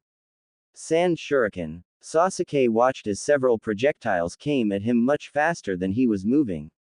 He was struck several times and tumbled across the ground. He was grabbed by Gaara's claw and hoisted into the air. He was slammed to the ground with great force before Gaara lifted him into the air again. The crowd watched in horror as Gaara brutalized Sasuke. Some were shouting for the referee to stop the match. Kakashi had seen enough and made his way down to the grounds. He joined Genma and faced the grotesque Gaara. That's enough. He has lost and you have won your fight. Genma shouted. Get away from me. He will die today. Gaara exclaimed and began to crush the life out of Sasuke. Sasuke grimaced as he felt his bones crack. Suddenly, Gaara's claw was cut by something. Sasuke hit the ground and Gaara was enraged. Fire style. Fireball jutsu. Gaara turned to see a massive fireball before it crashed down on him. After a few seconds, Gaara's roar blasted the fire away. His claw returned and he searched frantically for whoever did that to him. He found his target, which was standing on the stadium wall. You! Gaara roared. Everyone turned to see Naruto standing there. He looked at Gaara with a deadpan look. Man, I put some chakra into that fireball. Naruto muttered. He quickly forgot about that and looked at Gaara. You want to fight Gaara? Then, catch me if you can. Naruto shouted and jumped away. Gaara roared and took off after him. Kakashi looked like he was about to follow him when he felt the effects of a genjutsu. He turned to see several people begin to fall asleep. That's when an explosion of smoke caught his attention. He turned to see the Hokage being held by the cage. He couldn't worry about the Hokage or Naruto now. He picked up Sasuke and made his way to the stands. He arrived and had to duck as enemy ninja came flying past him. Another fell next him as Kurenai appeared with a bloody kunai. He set Sasuke down where Ino, Tenten and Choji were. Asuma arrived later with Hinata, Kiba and Akamaru. Kakashi wasted no time and undid the genjutsu that was on them. Everyone groaned and was wondering what all the noise was for. What the hell? How long have we been out? Kiba asked. That's when everyone noticed the fighting going around. What is going on? Hinata asked with worry. Okay. I'm going to be quick about this. Right now, we are under attack. Kakashi said, gaining several gasps from the ground. The sand and the sound are the ones attacking us. Every Jonin and Chunin is needed to hold off the attack. While I would have someone more experienced, I need to count on you guys to complete an A-rank mission. Do you all understand? He got no answer at first, but they all slowly became serious and faced Kakashi. The Jonin smiled under his mask as did the other Jonin. Hinata, I don't know if you have healed or not, so I need you to take cover and help out if you can. Kurenai said. Hinata nodded as she remembered that she had an attack earlier. Kiba, Ino, Choji and Tenten, your mission is to get Sasuke to one of the shelters in order to get medical treatment. Tenten, you are team leader with Kiba as your second. Kakashi said. Understood sensei. Tenten said. Shino, Shikamaru. Kakashi called out. Shino appeared next to him but not Shikamaru. He arrived later when he was forcibly wakened from his fake nap. He muttered a troublesome before facing everyone. I need you two to go and back up Naruto. I have a feeling that Gaara's siblings are on their trail. What about Naruto? He's fighting that nutcase. Ino exclaimed. Don't worry about Naruto. He can handle it. Kakashi said confidently. He looked at Shino. Can you track him? I placed a bug on him before he rushed in to help. I already have the scent. Shino said. Good. Everyone has their orders. I want you all to be careful and to watch each other's back. Guy, make a door. Kurenai, cover their departure. Both Jonin nodded and did their task. As Choji grabbed Sasuke, Guy punched a hole through the stadium wall, leading to the outside. Kurenai used a genjutsu that blanketed the genin from view. They all left through the hole to complete their objectives. Unknown to everyone, they were spotted by two people. The first was Sakura. She had managed to dispel the genjutsu when it was casted. She hit the deck when the kunai started flying. She wanted to make her way to the arena grounds in order to save Sasuke. That's when she saw that Kakashi had gotten to him first. She carefully made her way to where he and the other Jonin were. When she got there, she heard the last bit of the mission he assigned to them. She was a bit angry that Kakashi did not include in on protecting Sasuke. As they were leaving, Sakura was about to join them but realized that Kakashi would probably stop her. She decided to sneak out and follow them in order to make sure that Sasuke was safe. The second was a disguised Kabuto. He saw the Jonin converse but did not know what about. He lost sight of them when Kurenai used a genjutsu. When he broke the genjutsu, the genin were gone and the Jonin were once again fighting. He noticed that Sasuke wasn't there as well. He cursed but then suddenly smiled when he saw Sakura leaving the stadium. He signaled 9-sound ninja to him. I need you to retrieve something that belongs to Lord Orochimaru.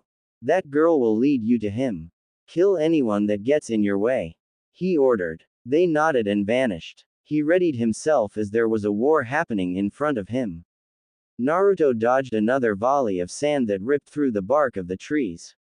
Man, Gaara was persistent. He looked back to see that Gaara, but it really wasn't Gaara. He looked like a raccoon dog with human legs. He could also see black smoke in the distance.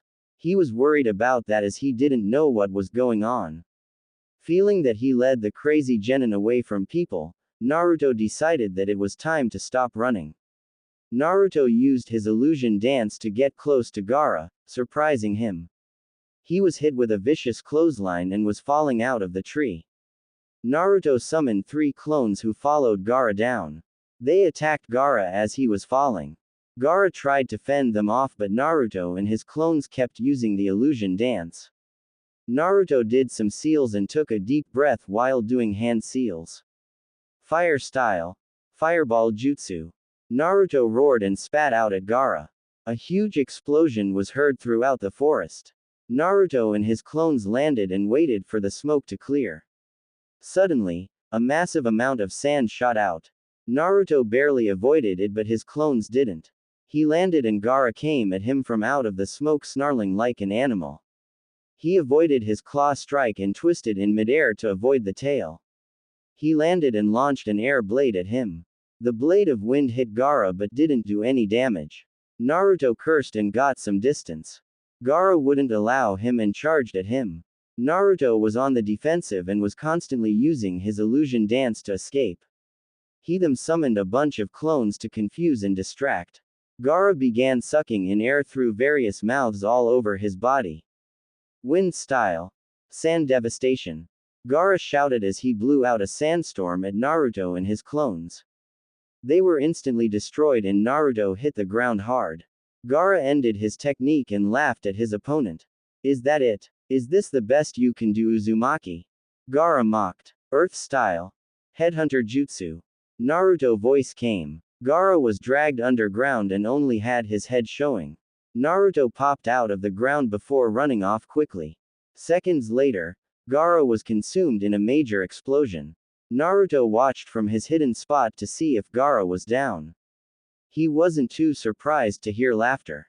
The smoke cleared to see Gaara step out of the ground. He watched as his lower half was beginning to regenerate. This is fun, Uzumaki. You are proving to be very entertaining. Come on, show me more.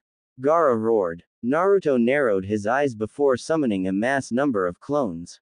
This made Gaara smirk as he readied himself. XXX. Some distance away, Shino and Shikamaru were having a battle of their own. They managed to catch up and cut off the two from supporting Gaara. They first tried to get them to surrender but Tamari had other ideas. She moved in a burst of speed and attempted to crush Shikamaru with her fan. She missed but quickly opened her fan and launched an attack at Shikamaru. Shikamaru saw the determination and rage in her eyes and decided to make a hasty retreat into the leaves. Tamari followed him with roar. Shino and Kankuro looked at the scene with a measure of shock, but they quietly faced each other. Kankuro released his puppet, Crow, while Shino unleashed his parasitic destruction insects. Kankuro immediately went into hiding while Shino sent his insects to get him. Kankuro then began to fire weapons at Shino, who dodged. Shino saw that they were dipped in poison. Shino went into hiding after that. The battle between the two settled into who would make the first mistake. The two genin of Konoha would not back down, however. They were there to make sure that their comrade would be safe. They only hoped that he was doing well against the monster they saw, who was Gaara. XXX. Tenten, Ino, Choji, Akamaru and Kiba were moving quickly but carefully through the village streets. Tenten had Kiba and Akamaru lead them because of his sense of smell. The two were able to lead the team through the village and avoid any battles that were going on. Ino kept checking on Sasuke, who was unconscious. Choji carried him as carefully as he could, but when they had to move, he couldn't avoid be nice. They were making good time when Kiba called for them to stop. "What is it, Kiba?" Tenten said. Kiba looked at Akamaru, who barked at him. Kiba turned to the guys. "We're being followed and we know who it is," Kiba said with some annoyance. That surprised everyone until someone came at them from behind. They couldn't believe who had followed them. What are you doing here, Sakura?"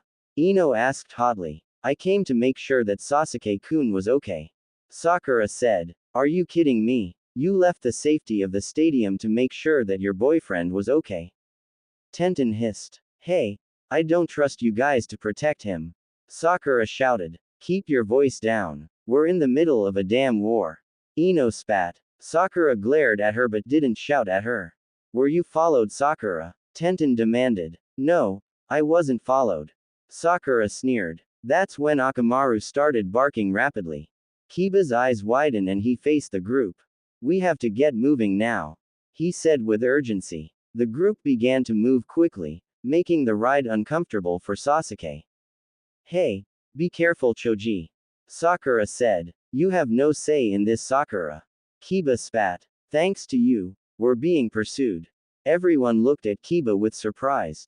"And no, I made sure that I wasn't followed," Sakura stammered. "Well, you didn't do a good job at it. Akamaru said that there are 9 shinobi on our. They must have tailed you from the stadium to us." "Thanks a lot, Sakura," Kiba said with an edge.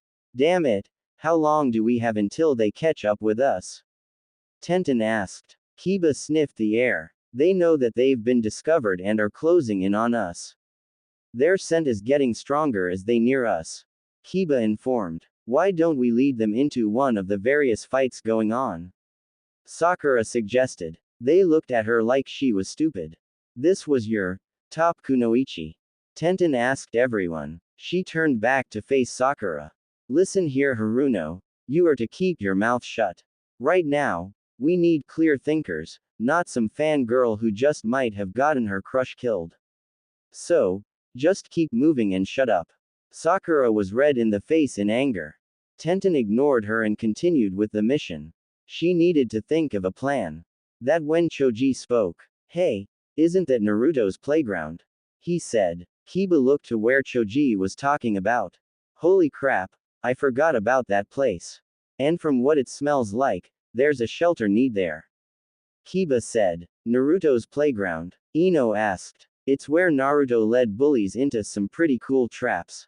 This one guy fell into a pit and Naruto peed on him," Kiba said. Ignoring the disgust, Tenten looked at Kiba. "Do you know your way around the traps?" she asked. "Yeah, he created a safe path," Kiba said. "Hey, we can use clones to lead them toward the traps," Ino added. "Not a bad decision. Okay, Kiba, Akamaru, led us through the safe zone. Choji, you make clones of yourself and of Sasuke and led them into the traps," Tenten ordered. Everyone nodded and made their way toward the field. XXX. Naruto landed a corkscrew blow on Gaara, making him take a step back. He was hit from all sides with air blades courtesy of Naruto's clones. Gaara dropped to a knee after an air blade hit him in the knee. Naruto hit him 2 more punches, but Gaara stuck back and sent Naruto flying with a backhand. He then used another sand devastation to take out the clones. When the dust cleared, Naruto stood facing Gaara. Naruto was breathing a little hard, but so was Gaara. Despite the fatigue, Gaara was smiling. I actually felt those blows. You keep making this more fun. Gaara said with a grin. I'm glad that you're amused. Looks like I'm going to have to try harder. I need to get back to the village. Naruto said. You should be more concerned with what's going on in front of you. You won't be getting back to the village alive. You remember, I said that I was going to kill you. Gaara said. Yeah, I remember, but so far, you haven't really kept that promise. Besides, I'm concerned about some of my friends, something that you don't know anything about. Naruto said. This seems to make Gaara angry. What the hell do you know? You judged my humanity when I had no one and you had others to help you. You're a hypocrite. Gaara shouted. You think I had someone for all of my life? I had to work hard to gain my friends. Sure, it was hard, but I didn't give up. What about you? Did you try your hardest? Did you not give up? Naruto shouted. Shut up. You wouldn't be spouting such nonsense if you witnessed the death of someone you cared for. Gaara roared. Suddenly, he got a wicked grin. Like that girl who congratulated you, I wonder how it would feel when you watch her die. Naruto was confused when he realized who he was talking about. Yes, I should go and find her. When I do, I'll crush her into nothing. I let you watch as she calls out to you for help, but you can't. Then we'll see if you will still have sure conviction. Gaara jumped into the air, planning to make his way toward the village. He was suddenly cut off by a pair of red eyes. He was struck hard. He crashed through a tree before hitting the ground with a boom. He struggled to stand when he felt a huge amount of anger. He turned to see Naruto glaring at him. His eyes were red with black slits, his whisker marks were darker, and his nails grew a little longer. He growled, showing his fangs. You go anywhere near her and I will rip you limb from limb. Naruto threatened in a deep voice. Gaara stood and faced him with a smile. Why don't you try and stop me, Uzumaki? Gaara challenged and motioned him to come and get him. Naruto growled and charged at Gaara. Gaara did the same and the two roared at each other. XXX. 9 Sound Ninja watched as the group entered a forest area. They found it humorous that they thought that they could escape through the forest. They were trained and showed every place and spot in Konoha. Running through the forest was a waste of time in their eyes. They all made their way into the forest to capture the genin. As the 8 entered the trees, the 9th followed behind them. He suddenly fell through deep hole. He hit his head on the sides and was knocked out cold as he hit the ground. The others would not know about the loss of their backup. The 8 Sound Ninja followed Choji, who was carrying Sasuke. 4 followed from the ground while 4 followed from the trees. That's when everything started to go wrong for the Sound Shinobi. One of the men jumped on a branch, which broke under his weight. He fell but quickly flipped in midair to land on the ground. This, however, triggered the pit trap that he fell into. What was special about this pit was the logs that blocked the way down. The Sound Ninja hit the first log with his knees, breaking them. He cried out as he hit 2 more logs, breaking, bruising or cracking something. He hit the ground in pain. 2 Sound Ninja turned to help, but one of them triggered a trap. That person was hit by a sandbag that sent him flying into a swamp. The Sound Ninja attempted to get out of the muck, but it made him sink faster. His comrade attempted to help, but the ground gave way. He was sent tumbling into the same muck. 3 down, the other 5 were being a little more cautious. They weren't cautious enough as 3 of them was hit with some sort of gas. They immediately hit the ground, scratching themselves vigorously. The remaining 2 were wondering what the hell was going on. They stopped their pursuit of Choji and were looking around for anyone in the trees. They couldn't believe that they were led into an ambush. They moved carefully only to trigger another trap. This one was a large branch that knocked the wind out of one of the sound ninja. He was hit again by a bag of rocks. Scared for his life, the last remaining sound ninja ran. He was able to get out of the forest only to get shot down by a hail of shuriken. Two Konoha ninja appeared and looked at the dead sound pursuer. Man, why didn't we think about this before? One of them said. The risk was too great. We didn't know that there was a safe route through this ground. Those kids are pretty lucky that they knew. I wouldn't wish this on my worst enemy. The other said. Yeah, we still don't know how many more traps there is in this place. We need to make sure that Naruto get an accommodation for this. The ninja said. They both left to help defend the village.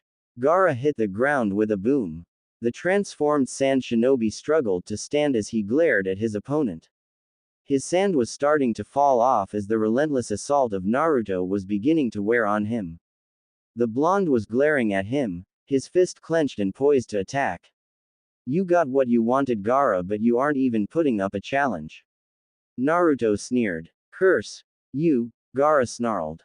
He just couldn't understand why this was happening. He got Naruto to fight him by threatening that girl, and since then he had been dominated by him. Was that it? Was it because of that girl he threatened? That couldn't be it. He had no one and he was a relentless killing machine. As long as he loved himself, he was unbeatable. Yet, here was someone like him, fighting for others and was winning. Was he truly so strong because he fought for others? No, I will not accept your way of thinking. I will end this now. Gaara roared and his sand consumed him and grew. Naruto took a step back as the dust cleared.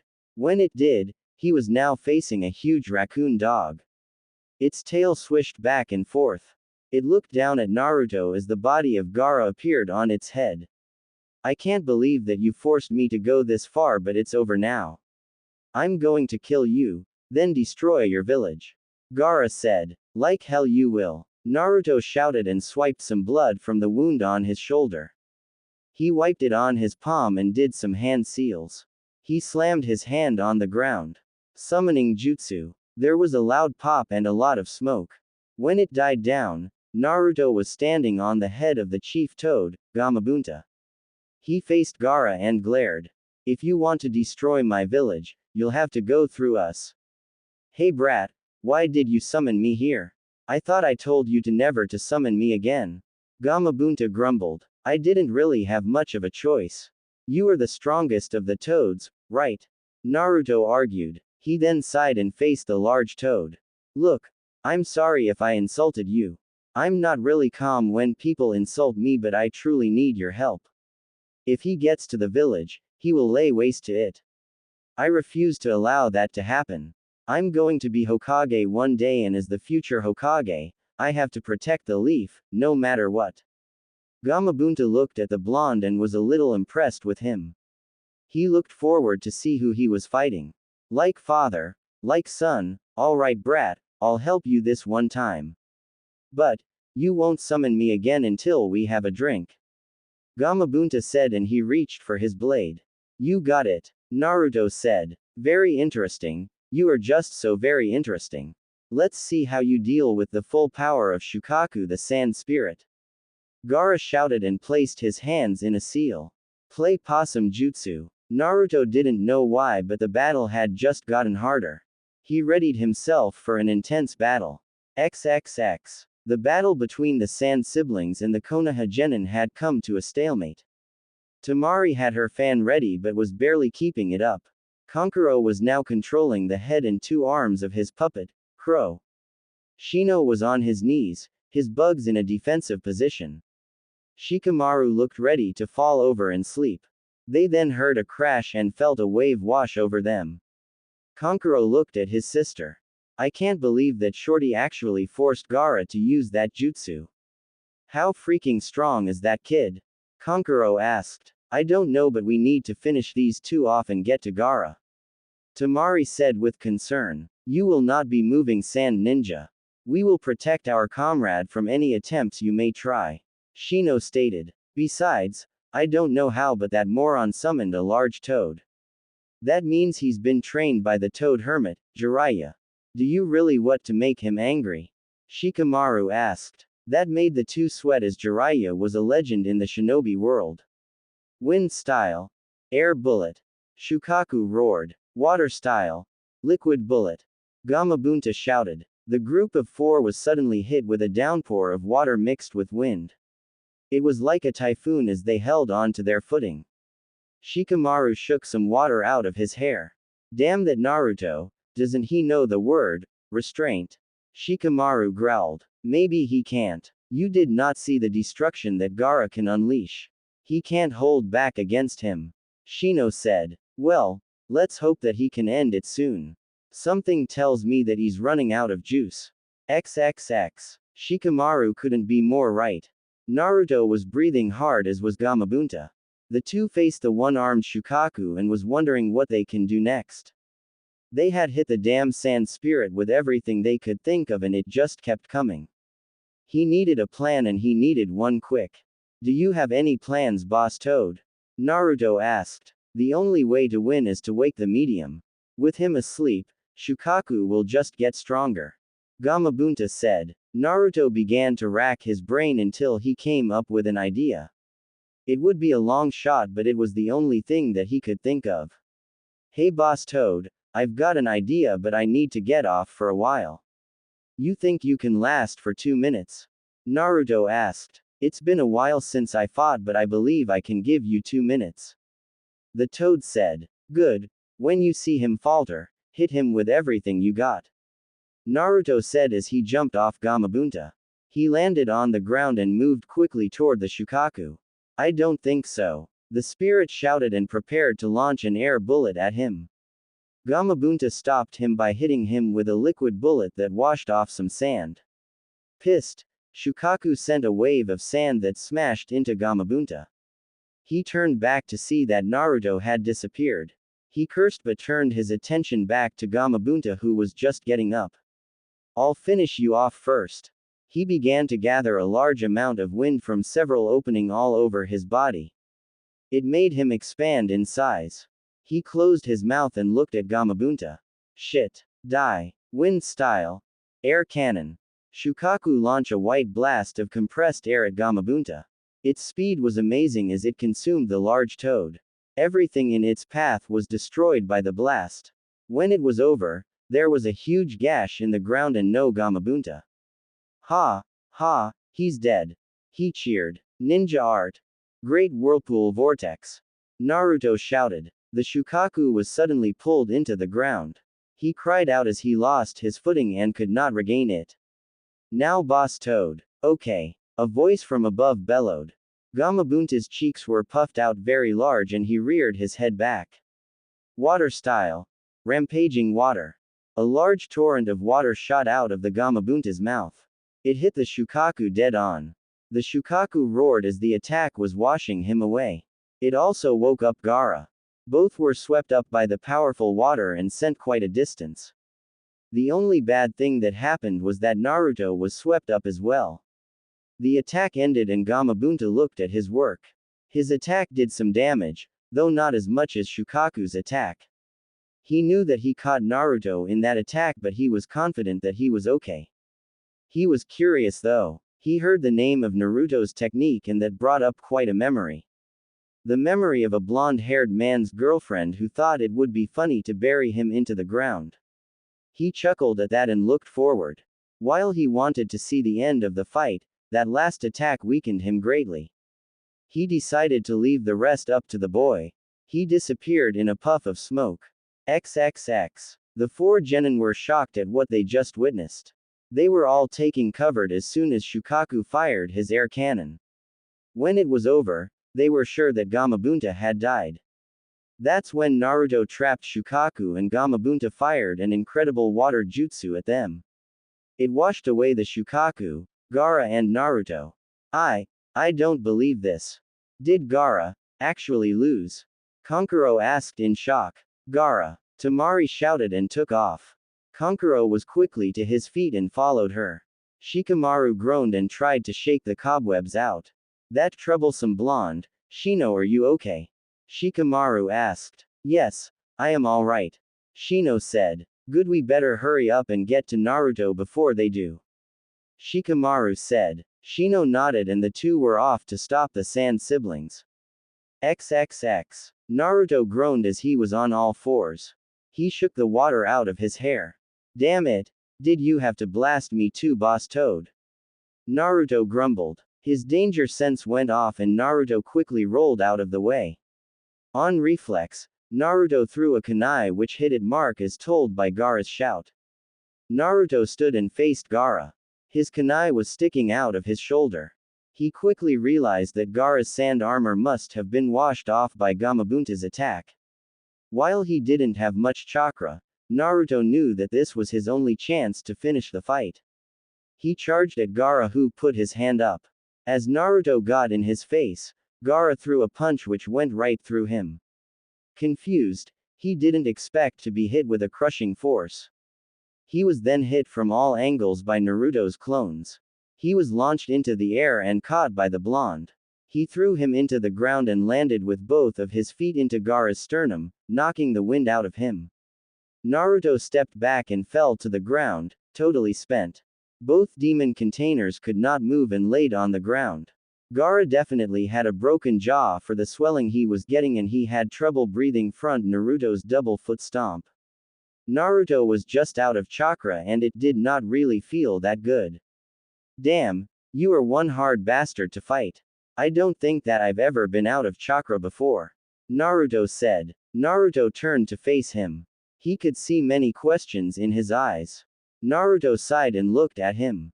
I'm sorry about what I said. Gaara looked at him in surprise. I guess I shouldn't have insulted you about your humanity thing.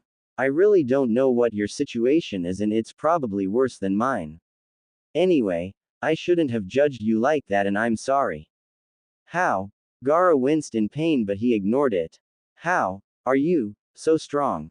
Why defend those who will never see you as nothing more than a monster? He asked. I defend them because they are precious to me. Sure, they hate me now, but I'm hoping to change that and show them that I care despite it. This ninja who was my enemy told me that true strength can only be achieved if you have something to protect. You just need to find something to protect and you will become strong. Something to protect? Gaara asked. Their conversation was cut short when Temari and Kankuro appeared. They were at Gaara's side in an instant. Gaara, oh Gaara, please tell me that you're alright. Temari said with concern. The action surprised Gaara as she would always look at him with fear. Temari snapped her head over to Naruto and growled. You son of a bitch. I don't think so, you troublesome girl. Shikamaru voice said. He and Shino arrived and stood in front of Naruto. Kankuro joined his sister and they were ready to continue. Temari, Kankuro, that's enough. We have lost. Gaara said. Kankuro and Temari had never seen their brother like this. Temari nodded and Kankuro made his move to grab his brother. Shino looked ready to attack but he was stopped by Naruto. Let them go, Shino. The fight is over. Naruto said. Shino nodded and relaxed a little. Kankuro slung Gaara's arm around him and took off. Temari soon followed him as the three attempted to get out of Konoha. As they ran, Gaara was thinking over Naruto's words. Something to protect. Do I have something to protect? Gaara thought. He looked at his siblings who were trying to get him to safety. Maybe he could start with them. XXX. The battle for Leaf had ended, with the Leaf Village as the victor. The Sound Village and Sand Village were in full retreat and hurried to make their way out of the village with their lives. Everyone was still in the shelters and waited until they could leave. The shinobi were ready to defend the civilians for any remaining threat. The genin who arrived with Sasuke were defending the civilians as well. Suddenly, Kiba caught a whiff something. Akamaru barked as well and confirmed what his nose was telling him. Hey guys, lower your weapons. We've got friendlies coming, Kiba said. Are you sure, Kiba? Asked Ino. Yeah, and they are familiar. Kiba said. They waited and they saw who it was. It was Shikamaru and Shino carrying an unconscious Naruto by his arms. Shikamaru, Shino, thank God you're safe. Ino said. Then she noticed Naruto's condition. Oh my god, what happened to Naruto? Keep your voice down, we're still in the middle of a battle. Shikamaru said. The two genin dragged Naruto to one of the beds and laid him down on it. Is he okay? Asked Tenten. Yeah, considering the battle he's been in. Shikamaru said with a sigh. Wait a minute. Naruto was fighting that Gaara guy, right? Are you telling me that he beat him? Kiba asked with shock. Yes, Naruto defeated Gaara using some very powerful techniques. He refused to allow Gaara to make his way to Konoha. Shino answered. There were some murmurs among the people in the shelter. There were some who had listened to the match on the radio and heard about the Sand Ninja. They began to talk among themselves. Hey, isn't Gaara the kid who beat Sasuke? Yeah, I think it is. Wow, I can't believe Naruto beat somebody that beat Sasuke. Maybe he isn't as weak as people say. As they continued to talk among themselves, Sasuke was clenching his good arm. His other arm was in a makeshift sling as it was broken by Gaara. He listened in as Shino went into his explanation of the battle. When did Naruto learn to summon? That would mean that he was getting training from Jiraiya the Toad Hermit. Why was he training that loser? Sasuke growled and wanted some more answers. How could Naruto win when he could not? It angered him greatly and he swore to get to the bottom of Naruto's power. If Naruto wouldn't give it to him, then he was going to take it.